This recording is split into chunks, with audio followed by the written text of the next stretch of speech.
అలా evening జాతరలోకైతే enter అయిపోయాము. అసలు లోపలికి వెళ్తూ ఉంటే మొత్తం ఆ లైటింగ్స్‌తో, సౌండ్స్‌కి, ఆ స్వీట్ స్మెల్‌కైతే ఫుల్ అదిరిపోయిందనమాట. కానీ నాకు బేసిక్‌గా స్వీట్స్ అంటే ఇష్టం ఉండదు కాబట్టి నాకేం అంత టెంప్టింగ్‌గా అనిపించలేదు.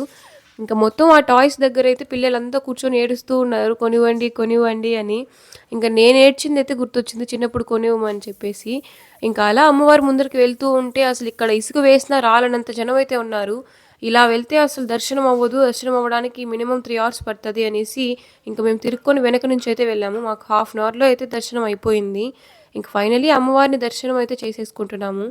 మొత్తం అసలు ఒక 2 మినిట్స్ అయితే నాకు తిరుమలలో ఉన్నానా అని అనిపించింది. ఎందుకంటే అంతమంది జనాలున్నారిక్కడ. ఇంకా అలా దర్శనం అయిపోయిన తర్వాతయితే బయటకొచ్చేసాము. వెళ్తూ ఉంటే అందరూ అంకమ్మ గుడిలోకైతే వెళ్తూ ఉన్నారు. సరే మనం కూడా ఎప్పుడు వెళ్ళలేదు కదా అని నేను మా అక్కని తీసుకొనైతే అంకమ్మ గుడిలోకైతే వెళ్ళిపోయాను. అసలు వెళ్తూ ఉంటే మొత్తం గుడి చుట్టూ చెట్లే ఉన్నాయి. చాలా బావుంది గుడైతే. చాలా పీస్‌ఫుల్‌గా అనిపించింది. ఇంక బయటకొస్తూ ఉంటే అక్కడ చెట్లకైతే దున్నపోతులకైతే బొట్లు పెట్టి మరీ కట్టేసున్నారు. ఆల్రెడీ ఫస్ట్ రోజు నరికేశారు కదా! మళ్ళీ ఎందుకు ఇక్కడ కట్టేశారు అన్నది నాకు తెలియలేదు. ఎందుకో తెలిస్తే మీరు ఒకవేళ కామెంట్ చేసేయండి.